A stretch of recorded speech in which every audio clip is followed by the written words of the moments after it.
شریعت application act میں دستور ہند نے مسلمانوں کے بارے میں جو واضح پیغام دیا وہ پیغام یہ تھا کہ مسلمان اپنے داخلی مسائل کا حل قرآن اور سنت کی بنیاد پر تلاش کریں گے۔ ملک کی عدالتوں میں حدیث کی کتابیں بھی موجود ہیں اور ملک کی عدالتوں میں اسلامی فقہ کی کتابیں بھی موجود ہیں۔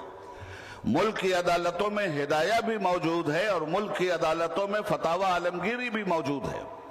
ہندوستان کے مسلمانوں کا جب کوئی آئلی مسئلہ آئے گا تو 125 CRPC کے تحت نہیں طے ہوگا بلکہ شریعت اپلیکیشن ایکٹ 1937 کی بنیاد پہ طے ہوگا۔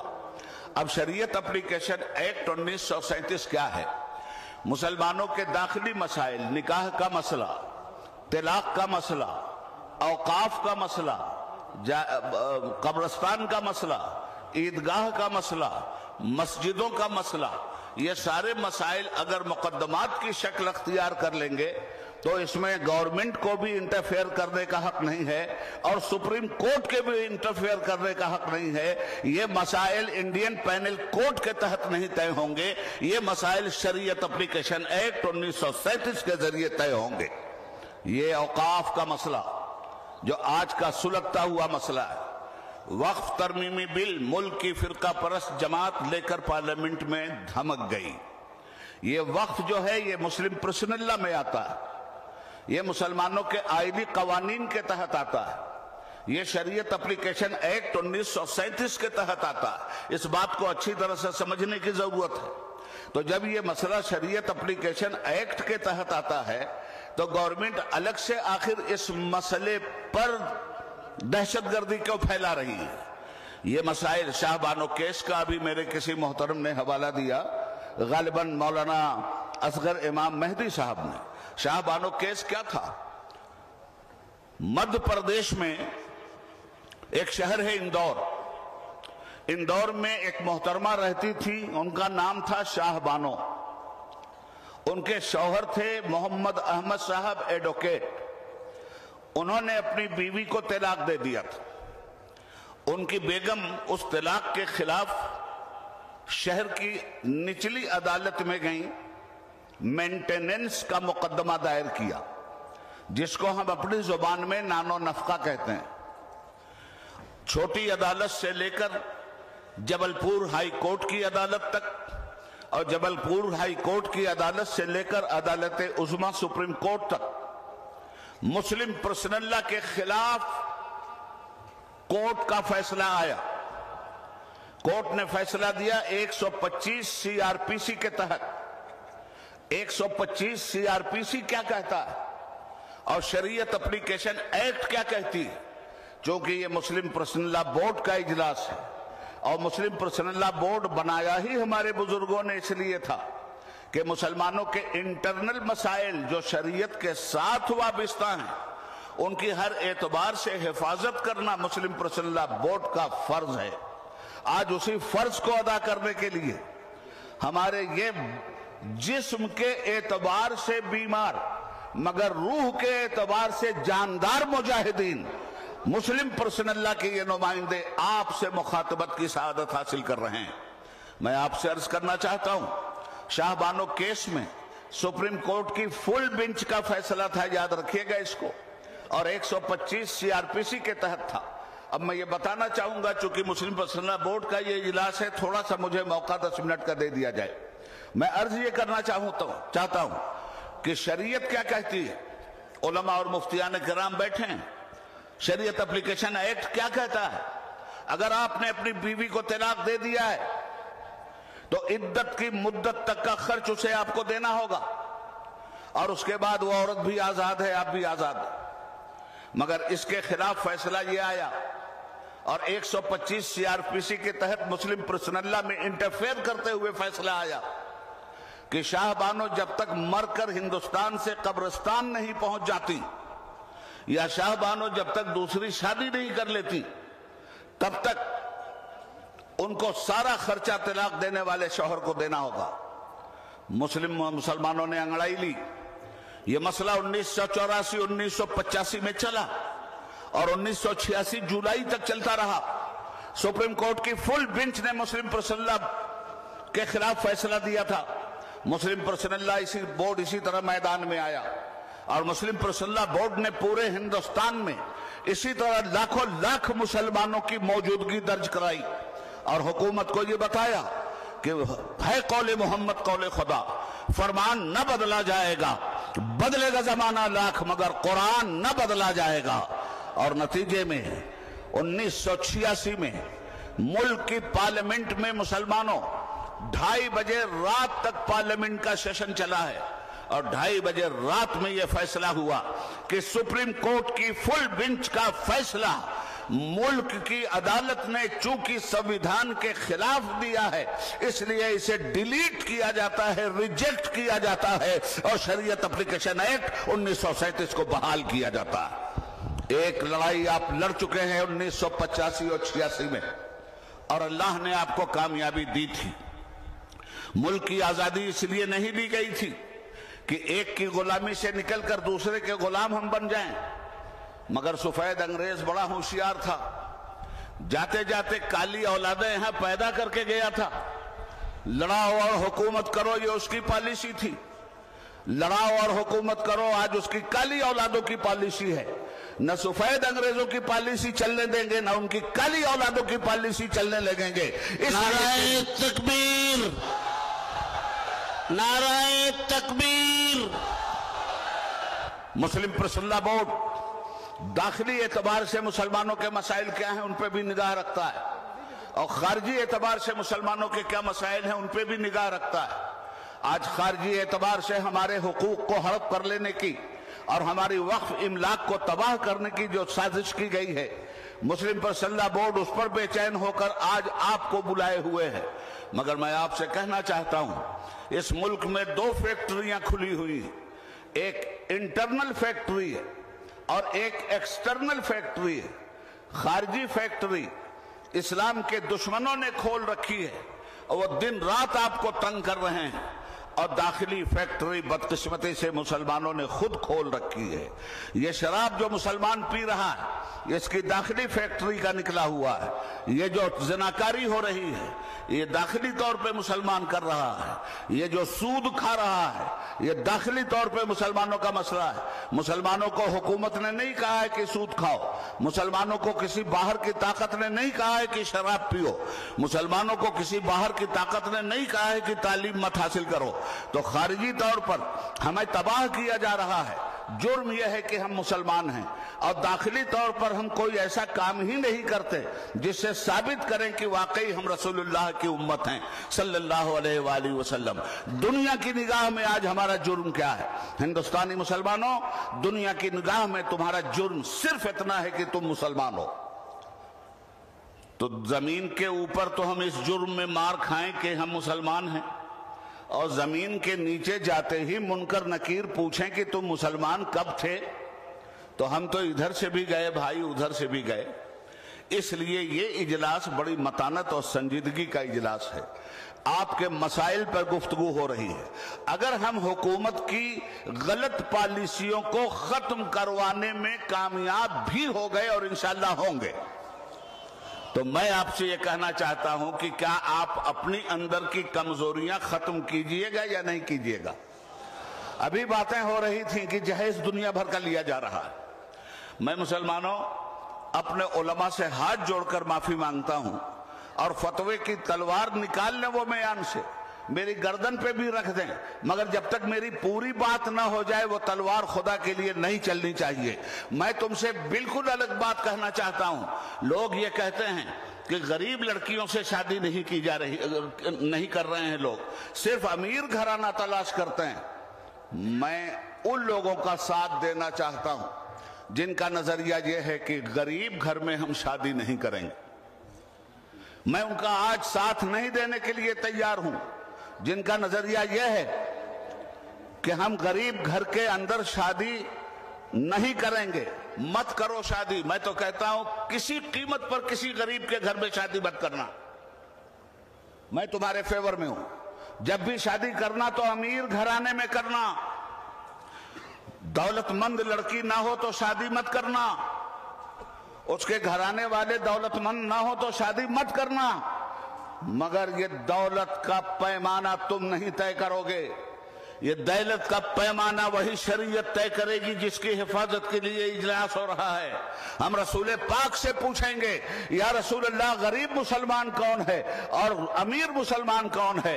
تو نبی کی بارگاہ سے ہمیں یہ پیغام ملے گا، غریب مسلمان وہ ہے جو نماز نہیں پڑھتا، امیر مسلمان وہ ہے جو نماز پڑھتا ہے. غریب مسلمان لڑکی وہ ہے جو نماز نہیں پڑھتی، امیر مسلمان لڑکی وہ ہے جو نماز پڑھتی ہے. غریب مسلمان لڑکی وہ ہے جو حرام نہیں کھاتی، امیر لڑکی وہ ہے جو حرام نہیں کھاتی. تو جب شادی ہی کرنی ہے تو ایسا گھرانہ تلاش کرو جس میں دین کی دولت موجود ہو، اخلاق کی دولت موجود ہو، حیاداری کی دولت موجود ہو، بے پردگی سے وہ بچ رہی ہو. آخر غریبی اور امیری کا یہ معیار آپ نے کیوں قائم کر لیا ہے؟ اللہ اور رسول نے جو غریبی اور امیری کا معیار قائم کیا ہے، آپ آئیے اس معیار کی طرف. دنیا کیا آپ کو بدلے گی؟ آپ تو خود بھی اپنے دین کو بدلتے چلے جا رہے ہو. بات بڑی کڑوی ہے. میں آپ سے پوچھنا چاہتا ہوں، جب جہیز آپ لیتے ہیں وہاں دین آپ کا ہوتا ہے؟ جب بارات آپ لے کے جاتے ہیں وہاں دین آپ کا ہوتا ہے؟ جب پٹاخے آپ پھوڑتے ہیں وہاں دین آپ کا ہوتا ہے؟ جب آپ فضول خرچی کرتے ہیں کیا وہاں دین آپ کا ہوتا ہے؟ جب مال کی آپ نمائش کرتے ہیں کیا وہاں دین آپ کا ہوتا ہے؟ جب ایک دوسرے کو 6 انچ چھوٹا کرنے کی کوشش دولت حاصل کرنے کے لیے آپ کرتے ہیں تو کیا آپ کا دین وہاں ہوتا ہے؟ بارات جائے گی، شادی ہوگی تو شادی اسلامی طریقے سے ہوگی یا غیر اسلامی طریقے سے؟ تو اب شادی کا اہتمام ہمارے ہاں کیسے ہو رہا ہے؟ پہلے مہندی کی رسم، اسلام غائب. اس کے بعد رت جگے کی رسم، اسلام غائب. اس کے بعد ڈھولک بجے گی، اسلام غائب. اس کے بعد لڑکی والوں پہ 200 باراتیوں کا بوجھ ڈالا جائے گا، اسلام غائب. اس کے بعد پٹاخے پھوڑے جائیں گے، وہاں بھی اسلام نہیں. اس کے بعد بارات جائے گی، وہاں بھی اسلام نہیں. اس کے بعد جب لڑکی والے کے گھر پہ پہنچیں گے تو وہاں بھی طوفان مچائیں گے، وہاں بھی اسلام نہیں. کہیں بھی تو آپ کے ساتھ اسلام چلا یا کہیں بھی اسلام کو آپ ساتھ میں لے کے چلے؟ اب جب اسٹیج پہ دولہا بٹھال دیا گیا تب فکر ہوئی کہ فقیہ العصر سے کہا جائے حضور اب اسلام کے بغیر کام نہیں چلنے والا، اب اسلام کو بلائیے. اب قاضی صاحب بلائے گئے، 2 گواہ بلائے گئے، اب اسلام آیا اور نکاح جہاں ختم ہوا میاں بھائی نے اسلام کے کان میں کہا بھائی صاحب ہم آپ کو استعمال کر چکے، اب پلیز آپ جائیے، ہم وہی کریں گے جو ہم کو کرنا ہے. تو مسلمانوں، تمہاری شریعت کو اگر حکومت وقت کی ناپاک پالیسی طبیعت میں بدل رہی ہے تو کیا اب بھی وقت نہیں آیا کہ تم اپنی خود ساختہ طبیعت کو شریعت کے قالب میں ڈھالو؟ تم خود سچے مسلمان ہو جاؤ، تمہارے مسائل ختم ہو جائیں گے. جب میں کہتا ہوں کہ یا اللہ میرا حال دیکھ، حکم ہوتا ہے کہ اپنا نامہ اعمال دیکھ. اصلاح معاشرہ کے سلسلے میں نے بات اس لیے کی کہ مسلم پرسنل بورڈ عملی طور پر اصلاح معاشرہ کی بات کرتا ہے اور میدان عمل میں مولانا عمرین صاحب کو میں مبارکباد دوں گا کہ انہوں نے جس شعبے کی ذمہ داری سنبھالی ہے اس شعبے میں انہوں نے ہر جمعہ کو مسلمانوں کو خطاب کرنے کے لیے باقاعدہ مضبوط خطبات فراہم کیے ہیں تاکہ مسلمان ان خطبات کے ذریعے اپنے حالات کو سدھارے. میں کہنا یہ چاہتا ہوں جن کے ہاں کچھ حقیقت نہیں وہ افسانوں کو حقیقت بنانے جا رہے ہیں اور آپ کے ہاں حقیقت ہی حقیقت ہے، آپ اپنے عمل سے اس کو افسانہ بنانے جا رہے ہیں. یاد رکھیے گا مسلمان صرف مسلم پرسنل لا کے خلاف اٹھنے والی سرکاری طاقتوں ہی سے نہیں لڑے گا. مسلم پرسنل لا بورڈ بدعمل مسلمانوں کے بیچ بھی اسی تیور سے بات کرے گا جس تیور کے ساتھ ان بھائی صاحب سے بات کی جائے گی جنہوں نے آج ایک میسج دیا ہے کہ مسلم ہر حال میں وقف جائیداد بل ہم پاس کریں گے. ارے ہمارے دیش کی بدقسمتی، آخری بات، یہ دیش بڑا عجیب ہے یار. اتنا دیالو ہیں آپ لوگ، اتنے دیالو ہیں جس کا جواب نہیں. ایک صاحب 2014 میں آ گئے تھے اور ان کا بھائیو بہنوں میں چائے بیچنے والا، آپ کو رحم آ گیا، دد دنادن پرائم منسٹر بنا دیا آپ نے. تو اگر چائے ہی بیچنے والے کو بنانا تھا تو کیلا ٹھیلا پہ رکھنے والے مر گئے تھے کیا؟ کسی پان بیچنے والے کو بنا دیا ہوتا پوچھ کے تو یار چونا لگاتا. آج تو بلا پوچھے پورے دیش کو چونا لگایا جا رہا ہے. تو ہم یہ چونا لگانے میں انہیں کامیاب نہیں ہونے دیں گے. آخری بات یہ ہے دوستو کہ پرسنل لا بورڈ اپنی واضح پالیسی آپ کے سامنے رکھے گا. ہمیں ضرورت پڑ سکتی ہے. ہمارے کسی ساتھی نے کہا تھا کہ سنسد میں تم بیٹھے ہو, سڑک ہماری ہے, تو سڑک آپ کا انتظار کر رہی, اور وقت آنے پر اگر بورڈ نے آپ سے یہ گزارش کی کہ اب آئیے سڑک پر, تو آپ پورے ملک میں بورڈ کی آواز بن کر یہ بتلا دیں گے ان لوگوں کو کہ نہ جھکے تھے نہ جھکیں گے. اللہ رب العالمین ہمیں اور آپ کو استقامت عطا فرمائے, داخلی اعتبار سے بھی ہمارے مسائل کا سد باب فرمائے, اور خارجی اعتبار سے بھی ہمیں قوت عطا فرمائے کہ مسلم پرسنل لا بورڈ کامیابی کے ساتھ آپ کی نمائندگی کرنے میں اللہ رب العالمین کی بارگاہ میں سرخرو ہو جائے. خدا حافظ.